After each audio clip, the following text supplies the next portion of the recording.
Okay, so we're looking at this leg hook guard turtle back situation, right?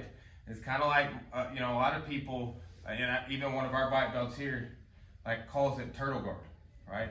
So if you talk to Eduardo Tellez, he's like popularized turtle is in the sport as something that he was offensive from that position. Okay, so like I talk to, when I teach this about giving somebody the illusion that they have your back. Like, get down in turtle, please. Like here, right? It's not a spot I want to get stuck in, first of all, right? A lot of times, this turns into a stalling situation, okay? So when somebody's on me, I want to be thinking about recovering my guard versus getting my back taken. That's one thing. All right, so I'm going to be here. This is the leg hook, okay? So I'm just putting in this knee shield, essentially. All right, like that's a great way to describe it. Leg hook is what it was called when I first learned it. So here, look, I'm gonna roll out like this, okay? And instead of going triangle, I'm gonna pinch my knees down, okay? And go for the collapse and guide this arm into Omoplata here, okay? One thing I talk about all the time on Omoplata is pulling, let's go back a little bit, is pulling his arm out, right? His shoulder joint, essentially. So there's slack in that shoulder joint. But if I make my legs, I mean, they're both gonna go this way. This is just resting on top. But if this leg pulls, right? And I move this leg for base there. That kind of hurt when I just did that, huh? Yeah, it don't feel good. And then, look, somebody once, I don't even remember who, but somebody said do this. And it sucks too, because they can't tap. So maybe don't do that, but grab their shoulder. You gotta have weight across. This kind of ensures that is what I like about it. But here, I just barely had to come up. Relax your shoulder real quick. I can't. Okay, and then, I'm not gonna pull your shoulder out like it, okay? But I'm gonna just come up. Right? I had to come up way more. If I extend that shoulder out the joint, he's hard. You should see his face. You can't, but it's bad. Right? Barely had to move. Right? I mean, it wasn't bad. It was just like grimacing. Right. That's right. If his subtitles, it would say grimacing face. In pain.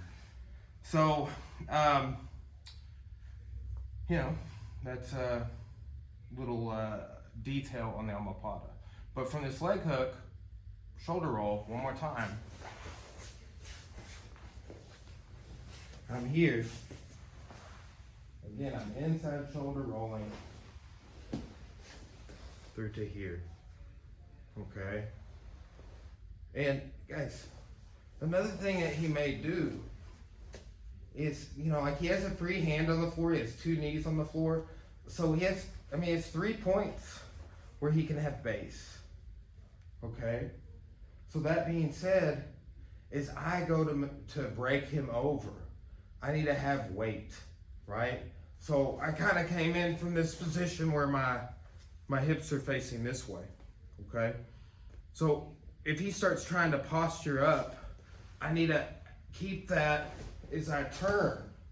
Now I've got this weight added on his shoulder. I sit up and I grab across to break the hip over. Here, boom. I pull his shoulder out, and I barely have to sit up. He's breaking his body, right? So that's like if you were going to talk about, like, just to use the Donaher terminology, like that's the braking mechanics and the slack removal. He's the only person I've ever heard use those precise terms on the omoplata, right? I've heard him talk about that on leg locks, but it's like in that same conversation he says to apply that to all the stuff you do, right?